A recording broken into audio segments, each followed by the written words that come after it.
Good evening, everybody, and welcome to another edition of the Sports Exchange. My name is Scott Morganroth, along with my co-host David Levin and our closer Mark Littell. And guys, glad to have you back on the network tonight. Yep, glad to be around. It's great. Oh yeah, we're gonna have be back.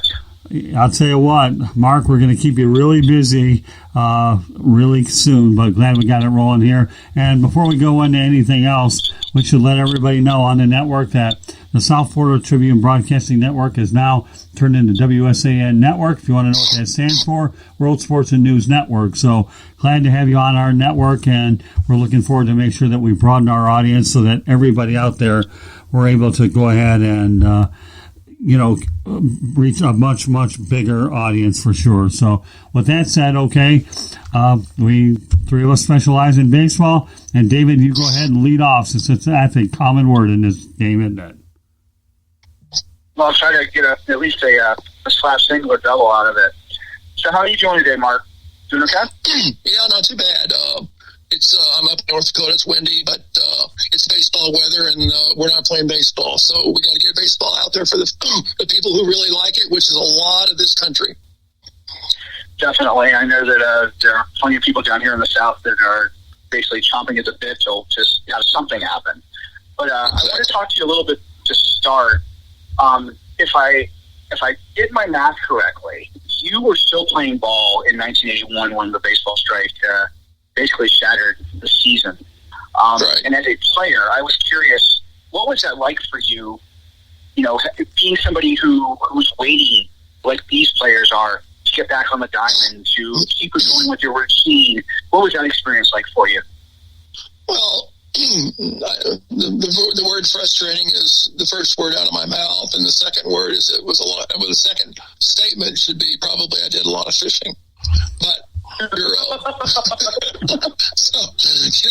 but your skill level diminishes just a little bit because you're not day in and day out on a baseball field, and so right. That 2 weeks back that we were given to get in shape, we got in shape, but I don't think the skill level was up to par. It's like at the beginning of the season, it takes about a month to get ripe, under fire, right. True competition.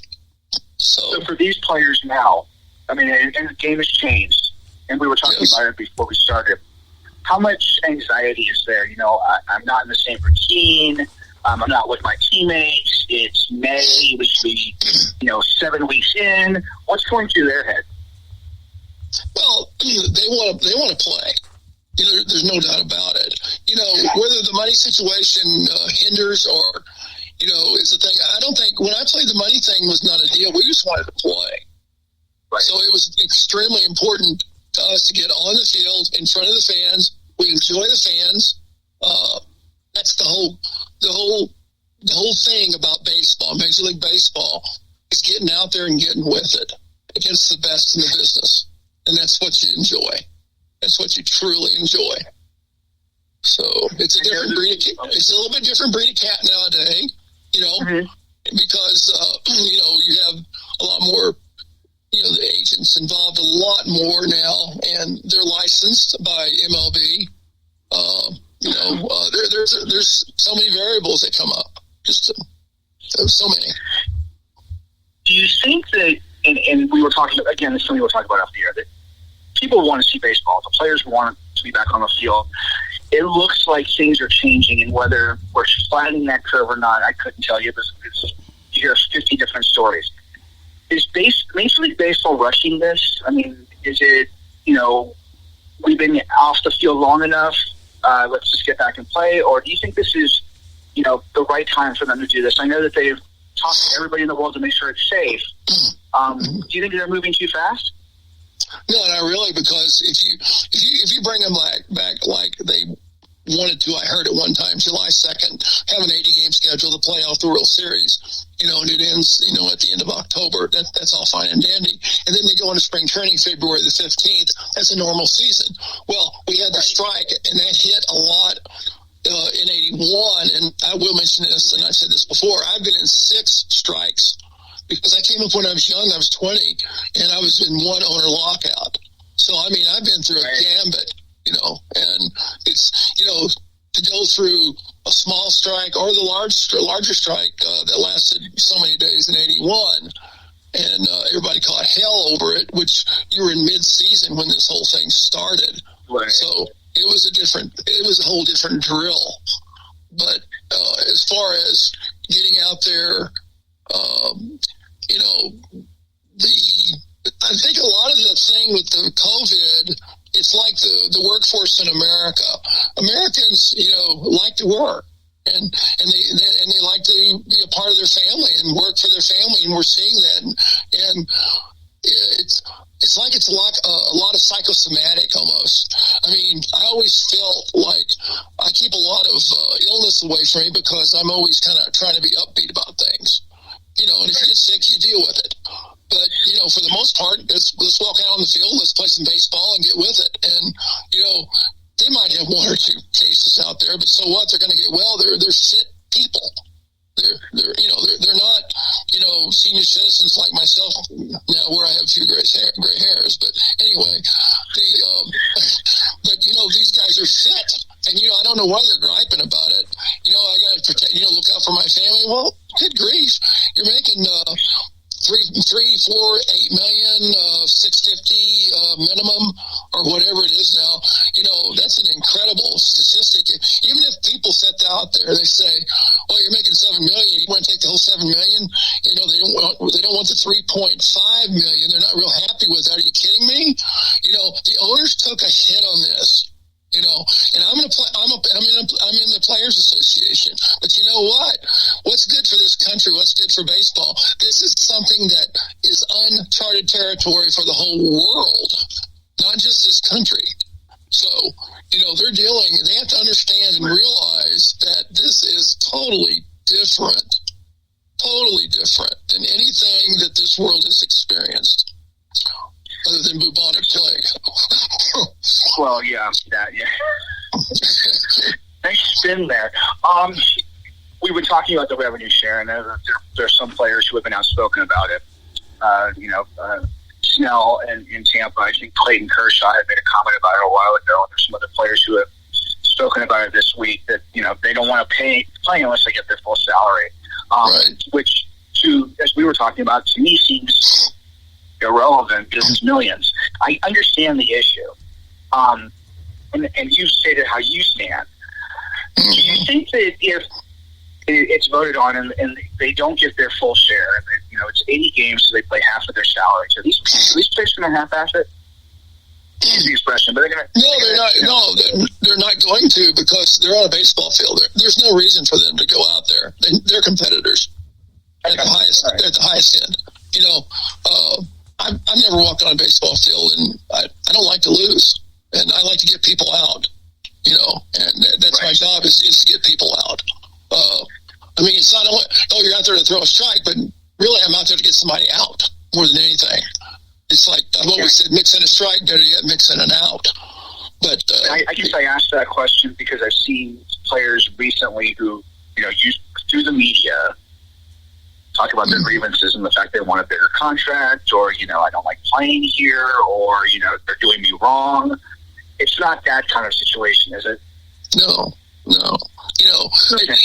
Contract and money, once you hit the field, should not, and it does not, I'm hoping, does not enter into anybody's mind. You're out there to compete at the highest level. And, when you compete at the highest level, you can't half-ass it. I meant to say half-ass. Anyway, so, but I opened that door. I'm sorry, Scott. Hey, it's okay. You can't do that because these guys have a contract. They're looking maybe further down the line, and you just don't do that. Is this guy a real legitimate guy? They're all legitimate. To me, they're all very legitimate as far as going out there, and. Okay. But, somebody sitting out there, they have to actually put themselves in the owner's shoes. I don't like the owners all the time either. I mean, they can say screw it, like this, and they can, balk and all kinds of things the owners can do. But in this case, you're looking at the American, fan, The baseball fan sits there. He's not an idiot. They're not stupid. They love baseball. They know what's going on. They read about it. They listen to people. And they sit there and they say, no way should we allow this to happen. The player should not allow it. He should, take the half because the club didn't receive it. They actually paid some of their employees that, Right. The vendors and all the people that put the people in the seats, they paid them something to try to help them out during this horrendous time in this country and the world. But they did that. They didn't have to do that. So they have to sit there and say, well, I have to give you up too. I got to belly up to the bar here and do my share too, and be a good citizen. That's what it's all about. And I don't know. What happens now? And we don't have it ratified yet. I know that the league presented the option to the owners of a 80 or 82 game season with variables for a designated hitter and health concerns that were that were talked about, and the revenue share. And I know that it's sitting in front of the Players Association. It's going to take a little while before everybody says, okay, let's get back out and play. But because it's a half a season, right? Do the smaller market teams benefit because it's a race to the finish? And let's say a small market team like Pittsburgh or Detroit, for that matter, who have been losers, do they stand to gain in this? Well, yeah, because there's television revenue as far as the monetary the money goes. Mm-hmm. The television revenue. You can actually empty the stands out and still make money or break even at the best, right there. And, some people don't know that. They don't understand that. I mean, sure, they would like to have, all the concessions they would like to have. And you still got, the logo rights. Logo rights are huge. People always buy logo rights, of teams. And then, but there's a lot. The only thing that I don't get is why they can't spit. I'm just kidding you. But I would argue that one. Well, don't forget about the sunflower seeds either, Mark. Come on, really. Say what? The sunflower seeds. Those are the best part when you walk into a dugout there and you see that they're all over the place. My goodness, every kid. I know. Especially in a stadium that's empty. Kids. Huh? You can do swallow your shoe? No. Yeah, at 10 years old. Let me ask you this, too, about the smaller market teams. They're expanding. They want to expand to this 30-man active roster and a 20-man taxi squad because they want to eliminate, I guess, minor league baseball is not going to happen this year. Do the smaller market teams benefit from the larger rosters? Smaller teams could benefit, like Kansas City, for instance. I think they have they're a little bit of a sleeper in a sense because they have some hidden pitching out there at the minor league that hasn't been tested. And Kansas City will put up a few numbers with their hitters a little bit. I think they can come out really strong. They got a new manager, Matheny. I mean, Mike's made a dramatic change over there, and he's changed his ways too. I mean, the only reason I say Mike because I had him in high A ball as a player in Stockton in the California League. But I mean, he's not the end all answer maybe, but he's going to do a good job, and the players have bought into him. So hopefully these young teams can get off to a good start and rattle some of these these larger teams that are just kind of think that, well, we're going to do this and we're going to do this. And I've seen players where they try to buy teams, and you look at the Yankees and they own they have a $500 million player budget going, and whereas the Royals have under 50 million. So and the Marlins are right at 55. So I mean, I understand the have and the have not, so to speak. That's a big gap. No kidding. Let me ask you this too, because I'm calling this the year of odd, and that's one of the stories I'm working on because it's not. This is nothing we've seen before. It is not by anybody's choice. It's not like a strike where there's a lockout or there's whatever. This is something that they couldn't control, and it has affected everything. Mm-hmm. So that being said, managers, general managers, players, whoever it is that may be on the hot seat, a reprieve this year. Does that change the dynamic of how ownership thinks? Well, I was reading some things about the Cardinals, for instance, on their site, and they were talking about three guys that have to really perform, or are Bader for one, because he doesn't hit that well, and then you have Carpenter, who's older. Is he going to be the DH, or is he going to suffer again? And then the Latino pitcher, I can't think of his name right now, but he had a really good 2 years ago. He came around really good, and he's lit up everything. And all of a sudden, and then he had arm problems. He had arm issues, and he kept having little bitty arm issues. He'd go out there and he'd go 20 innings, and all of a sudden he'd fall apart again. So those three guys they were talking about, those guys have to perform. Otherwise there's not a chance, for trade or elimination of baseball, because if you look in the minor league ranks, the Cardinals in particular have some pretty good depth down there for hitters, and they're really wanting to try those guys out. And that's like Edmund, he came in and he's over at third and he's hitting a ton, I mean, right out of the chute. And he's going to continue because he's a hitter. He's a real bona fide hitter. So one of those things that Scott and I can I guess coordinate. I guess as the opposite end, it's with the Marlins. It's all pitching. It's not as much. I mean, they have good hitting prospects, but Derek Jeter made it a point to make sure that we're going to build around a small budget with a lot of young pitching talent, and that's why he jettisoned, all the major hitters and started over, because regardless of how good they weren't winning.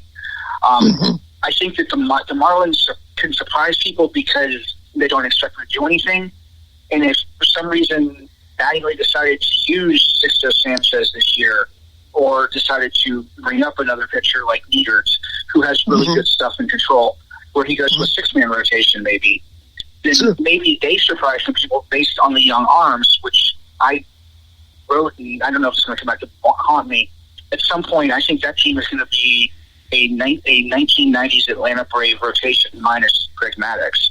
I really think it's that good. Well, they do have they have some pretty good personnel over there, to go between the lines and go on sacred ground and between the lines. But the one thing about Mattingly or anybody is, and this is the question I would say about Mattingly, is does he know how to manage a pitching staff? Because and that's the $64,000 question.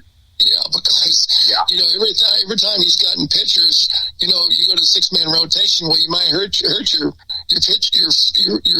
five right there because they're not getting the regular work unless he rotates around and lets somebody throw an inning or two in between a start, in a relief appearance, when needed. Right. But, does he really know how to? Well, it's not so much Mattingly, it's his pitching coach that also helps him. His bench coach is a void right there, because bench coach, he's probably pretty good, obviously, because he's managed before. But, it's Mattingly's decision, but is he on the same page with his pitching coach of what, do they have that game plan for that particular day? So do they really have that mapped out? Do you know a lot about Mel Stottlemyre Jr.? Yeah. From what I understand, he's pretty solid. He did, he is solid. Yeah. So that is a turnaround. Well, that's good, but does Mattingly listen? Yeah, that's the other factor. I couldn't answer that for you. I mean, that's good. Don Mattingly was with the Yankees and everything, but, I mean, I haven't seen anybody come out with the Dodgers and what he did before that just wowed anybody. So he inherited was already there, too. So, I mean, exactly. True. It's like an NFL coach that gets fired. Well, the guy that comes in inherits the team, and if the team was good and the coach just sucked, then that's the way it is. So somebody is inheriting the fruits of somebody else's labor.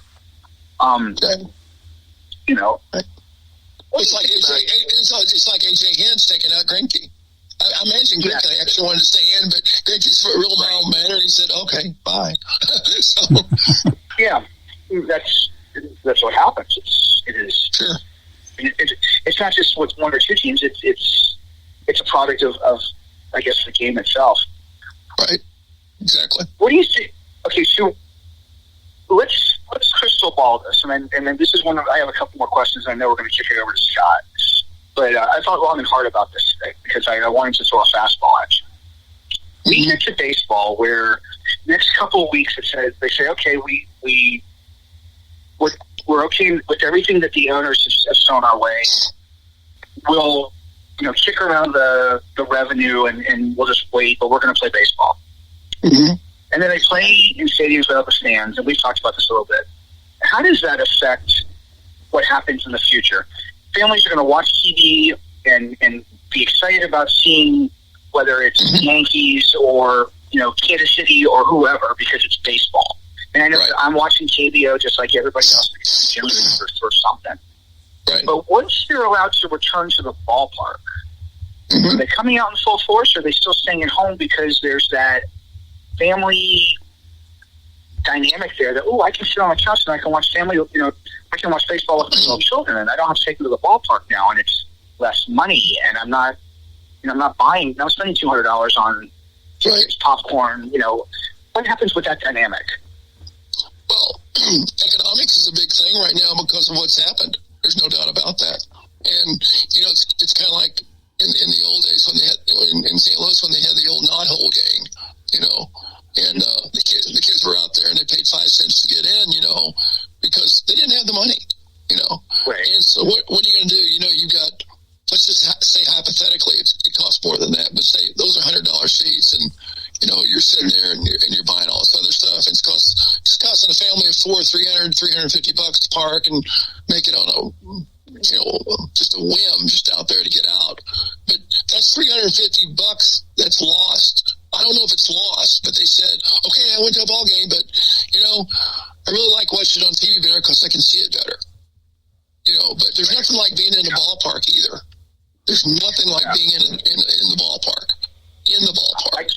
I kid around with Scott about that every once in a while. I told you, I cover football as well. I would rather watch football on television, but I love watching baseball, in the stands where you pick up everything. And it's, you've played the game, so you understand what I'm saying. Right. There are nuances you can't get on television. You can watch a sideline pass or, a 80-yard bomb. You know what's going on with football.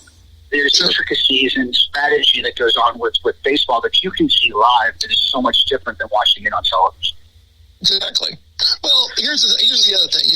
You got the Cardinals, for instance. They draw 42,000 plus a game average. The Dodgers draw 47,000 plus a game.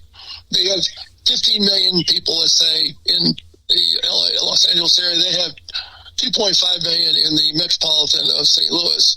I say St. Louis does a very good job. So does Los Angeles because they're both baseball towns. But on the other hand, you're going to sit there and pull these fans in once this baseball's running again. I don't know that you're going to see those numbers because of the economy and also a little bit leery here for a little while. I don't think you're going to have your opening day type crowd out there that packs it in at 40,000. And matter of fact, it's going to be more like South Korea where they have them 6 feet apart. They're let me have a dumpling and a beer. So whatever, and whatever they call the South Korean beer, South Korean beer. I can't think of it anyway. But Karen, there you go. Karen and a dumpling. There you go. Sounds good to me. All the time. Yeah, there you go. So right, anyway, that's it. Yeah, I know. Are you ready, Scott? Oh, I'm ready. Just listening to you guys, just compiling the information so I can give it rapid fire. All right. With that said, okay, Mark. All right. Well, the closer's coming in. Yeah. All right. It's okay. I enjoy sitting back, listening. I do absorb every once in a while. I don't always talk, but when I do, it's time to get on a roll. Okay. With that said, okay. So, anyways, Mark, we had Eddie Cardieri, former University of South Florida baseball coach, on 108 Stitches Baseball Talk the other day. And I want to go to the college sports first. What are your thoughts about these college players getting an extra year of eligibility and the fact that there's also potential dilemma of freshmen coming on board at the same time? I know that's a very sticky situation, but nevertheless, it's one that does exist since we're talking about baseball in general. The baseball college thing, I think that's good that they can. I don't think all the seniors are going to, come back. I think, I know I have a lot of college players that I've, dealt with myself. I've had a couple college teams out in the Arizona Collegiate League, and I don't think from talking to these guys that some want to get their education out of the way and just move on, and then some want to go out there. A very few want to return. So I don't know if it's going to be a stickler or not. The other factor is that I think the universities are in a little bit of trouble athletically because the money they've already cut back at the university levels, not only furloughing, but also, with some going, 15 and 20% pay cuts as far as even, the presidents of the universities that I've read about. And I think that's probably a true statement and, a valid way of going about the whole business of, getting everybody on the same page, unfortunately. So freshmen have to understand that, it's going to be a tough road to hoe, but it's just like the Major League Baseball draft that's going to come up. Right. They're talking about just 5 in the round instead of 40. Right. So if you're talking about a first round pick getting whatever they want to give him, say $4 million, who knows? Second round pick getting 1.3, a third round pick getting 9, a fourth round pick getting 6, and a fifth round pick getting 5, a fifth round getting 550, and then from there on, everybody gets 20,000. Right. So, how many players are going to be really enthused about that? Because I was going to get 6th round money, but they're giving 20,000 when I would have got 250,000. Good point. And so, that's going to weed out a few baseball, and it's going to make baseball in a sense. You got the RBI thing. They're trying to get everybody back to playing baseball in the cities. Now you're going to get, the blue collar kid doesn't want to play baseball anymore. He said, hell with it, I'll play Xbox too. So whatever. There's a lot of things that are getting caught up in this whole scheme. Isn't there? Well, let's take it a step further, okay? You have undrafted free agents who can go anywhere, and we can't forget about the international baseball draft as well. So in addition to the draft being limited to 5 rounds versus 40, there's the international draft, and then you have the undrafted. So who knows where these players are going to wind up anyways when you look at it based on a 3-part situation, Mark. I agree. Yeah. But, the owners are actually going to come out ahead in this whole thing because they've set the tone with the 42 minor league teams not going to play in 2021.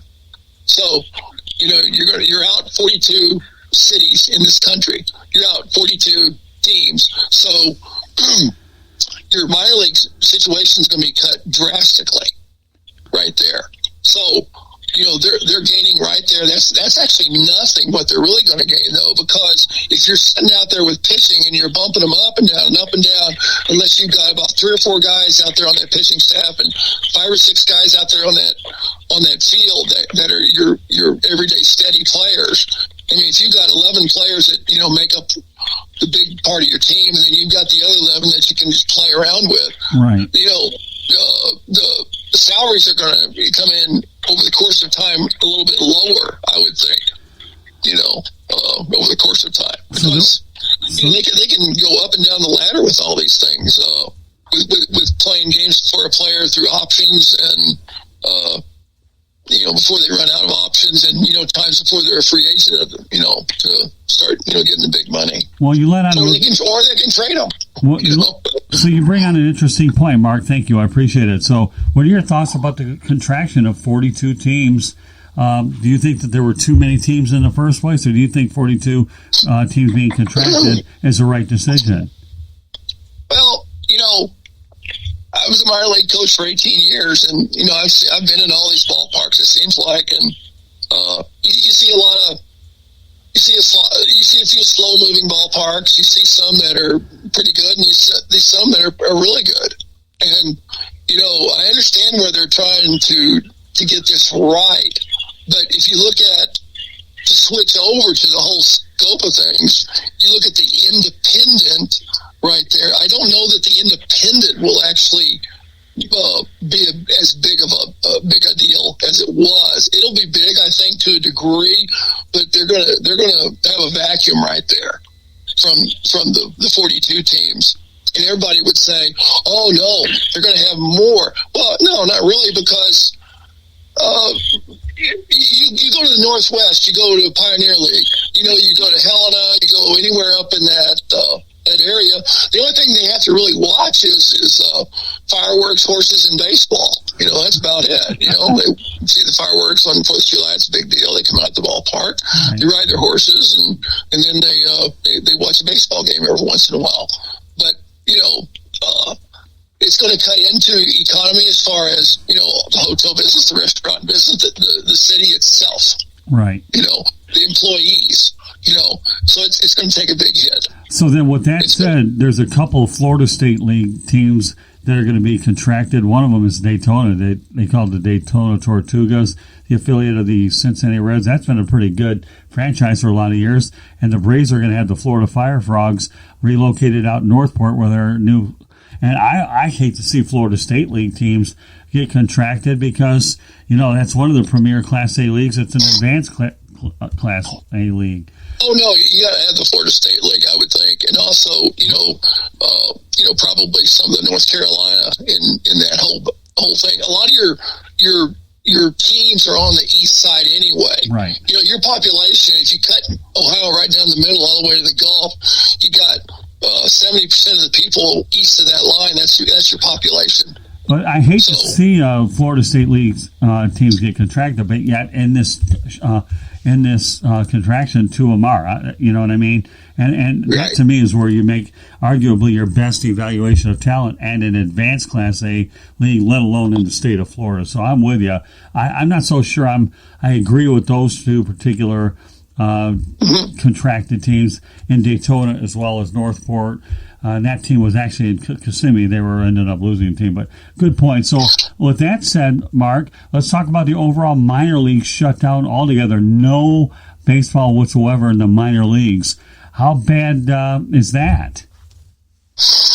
Well, I haven't talked to any of my buddies yet, that are still coaching, to see if they're paying them or a percentage, or whatever. But, that's got to be a touch and go situation. They have to rethink their value to this team, the organization, and or their families.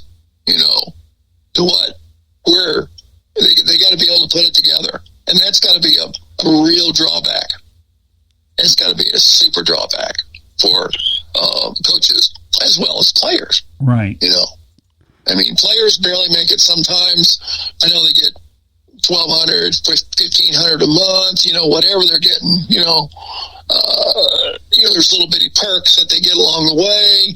You got your players who have gotten bonuses. They can salvage that. A lot of your Latino players can't, it's tough on the Latino players sometimes. It's definitely a scale that has to be weighed very carefully. Okay, so now let's talk about the roster size. David alluded to it earlier. I want to go into more depth if I can.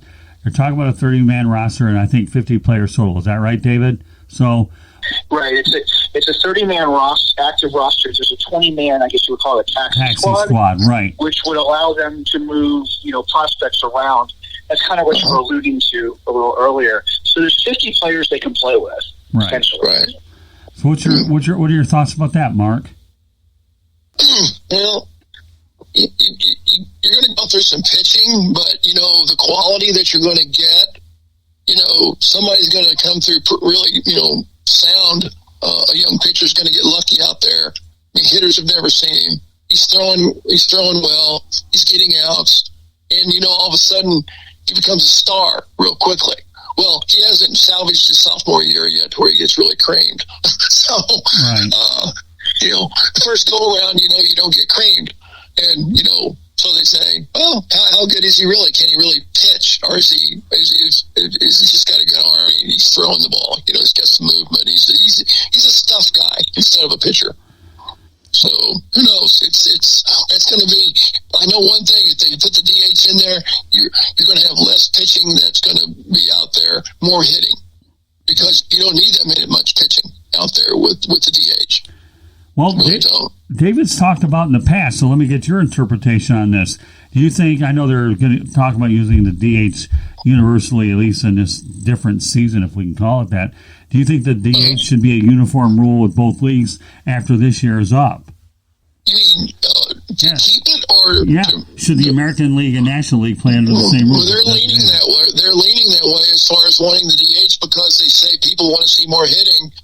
But, I've seen some pretty good pitching out there shut it down, too. Right. I mean, all I want to go is I want to see a good game when you go to a ballpark. I want to see the 2-1, 5-4. Right. I mean, I like the hitting, too.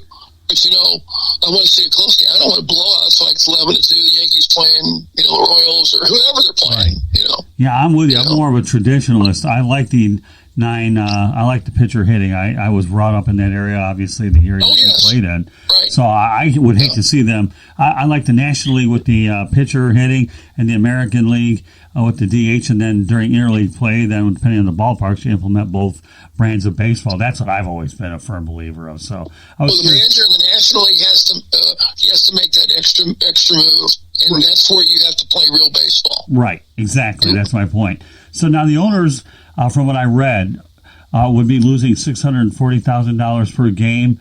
What are your thoughts about that without fans? I know there was talk about that. Well, you still got television revenue, you got logo rights, and you got some other factors that are involved. Right, okay. But, they're still going to make money. They're going to not make as much as what they did. It's also like the players. They're not going to make that other 50% that they were expecting. Right. If they go that route. I mean, everybody's got to take a hit. This is a universal type thing that's happened. This is a world global catastrophe. Oh yeah. So we're just trying to get everything rolling, again. Baseball's got to get rolling. And I think when people get out, and they sneak people in, and they say, season ticket holders, we're going to put up first, to let back in, which is the only right way to do. Right. And then sneak some of the people who, the crowd, that comes back, that actually sits in those seats, and they might have to sit in the upper deck and watch a baseball game, but who knows? You're at a ball game though. Well, they'd have Bob Uecker's seats, wouldn't they, being all the way up in the back row? I got to give Bob Uecker a little reference here, so everybody can sit up way up there and nosebleed. So. If Bob Uecker, you ever listen to this broadcast, at least we certainly didn't forget about you in terms of lack of fans or good or places to sit in a stadium. A couple more questions, and then we'll go to the what we talk about. Do you feel that this year's champ should have an asterisk next to it? No, it's baseball. Right. It's competitive baseball. It's on a field. They're making. These guys are, paid to play at the highest level, and that's what they're going to do. There isn't, it counts. You think Mike Trout doesn't want everything to count? Sure he does. Right. He wants everything to count. But even the World Championship, an asterisk next to it, knowing you're looking at an 80-82 game season rather than any other year, you don't think there should be an asterisk next to the title? Not really. Because they can say it was a COVID year, but... But, still, you're out there on the field and you're competing. Right. I keep using that word competing. Right. Because you got the people, you got the CEOs of the whole world on this field. Right. And they're their own corporation. Right. Can I ask a question real quick? Go for it. In '81, when they finally got back to playing baseball, there wasn't an asterisk to anything by the Dodgers winning beating the Yankees, right? I mean, they still won the World Series, and there weren't as many games played, but it was still a World Series championship, right? Sure. Okay, I agree. I understand what you're saying, but I doubt seriously an asterisk by it. Yeah, I don't see one. Yeah. Unless they're Unless everybody roided up and they, pushed it. Yeah, well, I think that's the one thing that people will always wonder about an Astros. Of course, they didn't get one to the Astros because of the cheating scandal either. So, where does an Astros come into play, and when does it become relevant? It's another story, but it's certainly a question that a lot of people will ask about, and I certainly wanted to bring it to your attention too, Mark. So, with that said, okay, have you watched much Korean baseball at all?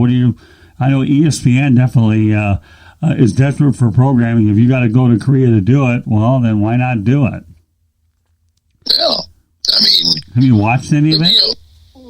I haven't watched any of it, really, to tell you the truth. I'm not really interested in Korean baseball. Taiwan's doing the same thing, though. I think they're trying to put people in the stands. I don't think people are showing up as much as they actually wanted, right now.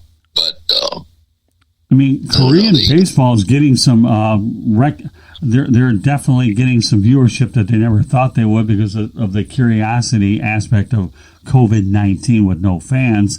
So I think you have a lot of onlookers like the owners, the players, and so forth that are kind of wondering what it's all about. Yes, you're right, Mark. We won't see sunflower seeds because nobody will be there to see them. Although I think the sunflower seeds would be good anywhere in the stadium, depending on who sweeps them in the first place. Because you can't take away sunflower seeds in baseball. That's the all-American thing, the sunflower seeds. Well, that's true. It is. Of course, over in Taiwan, they use they drink snake blood in the sand, probably. So who knows? Snake blood. Really? It's never a dull moment. Snake blood. I've never heard that one. Here, let the guy have his snake blood. Yeah. Mark Littell, my goodness, that's a curveball that none of us saw. Snake blood. Oh my God, I never knew what it looked like. By the way, he's just giving minor league teams an idea for a mid-inning promotion. Sure. Blood while we're Well, I mean, I could always be out there taking nut shots. What the deal? What the heck? I think Mark Littell's going to take a nut shot. Got to be there now. Don't miss this. Mark, have you had a chance to watch any sports at all with no fans? I know that somebody had to come back. And I guess the one question that just entered my mind, do you think there's any chance that the baseball season would get canceled and they wouldn't even do it at all?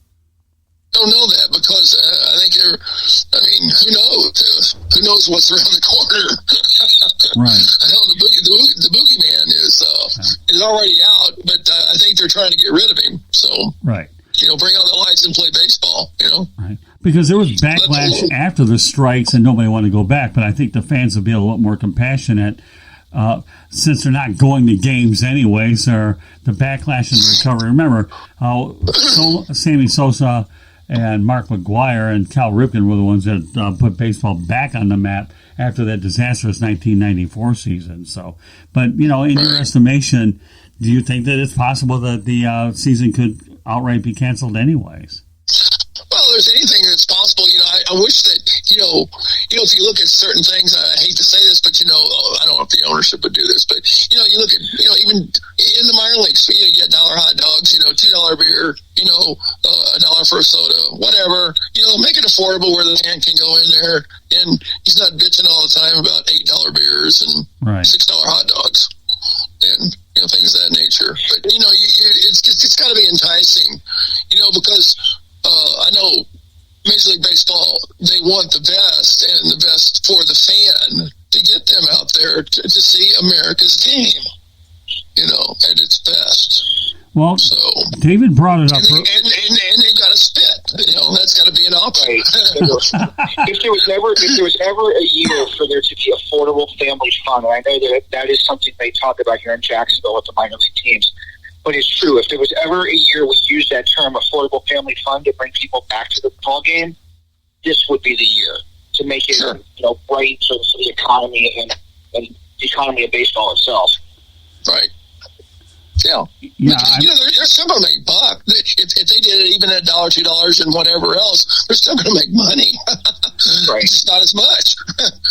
So, Mark, with that said, okay, there won't be no fans this year, but do you think that after this year that teams could expect to maybe see their attendance cut in half by 50%, knowing that they were forced to watch it on TV, and it'll change their viewing habits or entertainment habits? Yeah, that's going to be up in the air, I believe, because, television is, technology has taken over quite a bit right now. And, you really can see some baseball games, at, pretty good from the TV set and, television. And, you go out there it's like you said, though, there's nothing better than going out and watching a baseball game at a ballpark. Most of the time I like to watch it on TV because I've played it all my life. I've coached it. I love it. But, frankly, I don't want to fight the crowd, but I can understand why people get excited. That's what it's all about. I used to get excited, too, when I was a young kid, to go to a Cardinal baseball game or whatever. Mm-hmm. And it's very exciting to see the players and get their autograph, And, the players, they might have to have a little bit different PR approach. They got to give back a little bit more maybe to the fan to get them to come back themselves and be nice about this whole thing. Oh, yeah. Yeah, without a doubt. Because right now, if indeed what I think is going to happen, that if the owner's revenues dip, at some point the average player salary has to go down, because you talked about it before. You're talking about merchandise sales, concessions, and whatnot. So I would think, and this is only an assumption on my part, Mark, that the domino effect, where I think the owners end up paying a lot less down the road if indeed this thing is disastrous with the repercussions going on. I'm not saying that'll happen, but you know where I'm coming from. Lack of revenue, somebody's got to take a pay cut. Dot. You know what I mean? Right. I know that's hypothetical down the road. It's just something I'm throwing out there. So, the whole country took a pay cut. Oh yeah, oh yeah, very much, Mark. So a player can take a pay cut. The owners are taking a pay cut. Come on, good grief. Put your common sense hat on here. Oh yeah, without a doubt, Mark. And that's where I was going with a lot of this whole thing. That you said it before, being a good citizen. The average individual isn't going to give you a whole lot of sympathy. Well, this isn't enough. Remember, once upon a time, Latrell Sprewell, I don't know if you followed basketball much, but Latrell Sprewell was known for saying, I don't have enough to feed my family. And let me tell you, he didn't get a whole lot of sympathy in the NBA. And I don't see baseball, the players, as vindictive and stupid as Latrell Sprewell, because they won't get any sympathy on any end. So. David, no, they won't. That's right. David, any closing questions you have before we go ahead and wrap the broadcast up? No, I think we covered everything. What I think is most important here is that, again, we all have a passion for this game. Mark played it. He wants to see it back where it was. We cover it on a daily basis, so we want to be able to do things with every day with work, because it does take its toll, and we're human. But we want to see the purity of the game again. I miss it. I tell everybody that, how much I really miss baseball. I see people, and I don't go out that much, but when I see somebody there was a guy wearing a mask that had, the Red Sox, a logo all over it. I'm like, God, I miss this game. I just want to see baseball again. But I want to see our baseball, not necessarily something, some derivative of it. Right. Yeah, and they've talked about different forms of realignment, Mark, whether it's, I think the latest proposal was 10 teams for each one. You got North, Central, and West. Now that David brought that up, do you think that's probably the most logical form of realignment, at least for this particular year? Regionalized. Yeah, keep it simple, stupid. I think that's the best way. I like the way they, Well, you're trying to regionalize it, is what you're trying to do, Mark. Keep 10 teams. Yes, 3 divisions, let's go. Yeah. Well, so make sure that we, that Mark is the one that has the pack for that. Keeping it simple, stupid. Okay, I was gonna. That's brilliant. So let's say this, Mark. The old KISS theory, Oh yeah, or keep it simple, smart. Either one. I live by the KISS theory, Mark. That's for sure. I do subscribe to keep it simple, stupid KISS, no matter how you slice it. So all right, so there's another point that that came to mind. a shorter season, do you think it'll favor a lot of the teams, the contenders, or the teams that aren't doing very well? I mean, well, it's down the long run. It should, the contenders, they'll jump out there and they'll get with it eventually. I don't know that they'll jump off the chute and rip it right off where there's 10-2, but some of these younger teams, they do a pretty good job in spring training of getting these guys together, and they're excited, and they play well for 15 or 20 games right there. They play and they're excited. And then all of a sudden, somebody wants to dislodge them because they have to. Right. They have to show up. The contenders have to show up. Well, I'm a firm believer that with a 162-game schedule, you really know who the best team is, because we all talk about baseball being a marathon. But when you bring that 162 games and bring it down to 82, then that sprint might bring other teams in there that you ordinarily wouldn't see that have a shot to make the playoffs, especially considering I'm not sure how many teams are going to be in the playoffs. That's something we'll address another night. But it does kind of bridge the gap a little, though, doesn't it, Mark, based on that 80-game differential? Well, you got a full cigar and a half cigar, so which one you want to get burned with, here? That's an interesting thought as well. But, you've got to stay after it. 162 games is a marathon. You throw the playoffs in there, too. Oh, yeah. And then you've got, the World Series. But well, good. Then it's all a marathon because you don't know what's going to happen, and trying to stay healthy is another factor. Oh yeah, that's another factor. Well, then you're talking about not 162 games. You're talking the better part of at least 190, 200 at that point. When you factor all the different tiers of playoffs is what you're talking about. So these are, I hope a lot of people are enjoying this broadcast of the Sports Exchange on WSAN Network, World Sports and News Network. I'm really having a lot of fun with Mark Littell. Then again, do we ever have a show where we don't have a blast? No, that's just why we keep doing it all the time. So, David, any other thoughts before we promote what one another represents? David? Will. I'm sorry, I thought I lost you guys for a second. No, that's okay. Sorry. You're good. So, anything else? You went blank for a minute. No, that's okay. Sorry. Anything you want to add to this, David? No, I think we covered everything. I like the fact, I will say this, we're very fortunate that we get to talk to a lot of people about various topics. And Scott and I talk about football and baseball, and we've done some MMA and some other things with our other shows. But the fact that Mark gives us insight as a player and what it was like, from a time ago, where, and please no disrespect, it was simpler, where baseball wasn't as technical as it is today. It's quite refreshing. I really do appreciate that. Yeah. Well, I know it is fun to go out there and get out and get off the field and win a ball game and possibly drinking a cold one, after the whole deal's over. So, you're not caught up with media rooms. That's very important, Mark. Drinking the cold one afterward is very important. Exactly. This buzz for you. Yeah, well, I'll tell you what, Mark, this plug's for you. So with that said, why don't you go ahead and promote everything you working on, books, and of course you got to get that Nutty Buddy plug in there, Mark. That's a requirement. I'll do the Nutty Buddy. I know you will. Anyway, I got a couple books I already wrote. One's on the 8th Day God Made Baseball. Made, not created, but made. And the other one is Country Boy Conveniently Wild.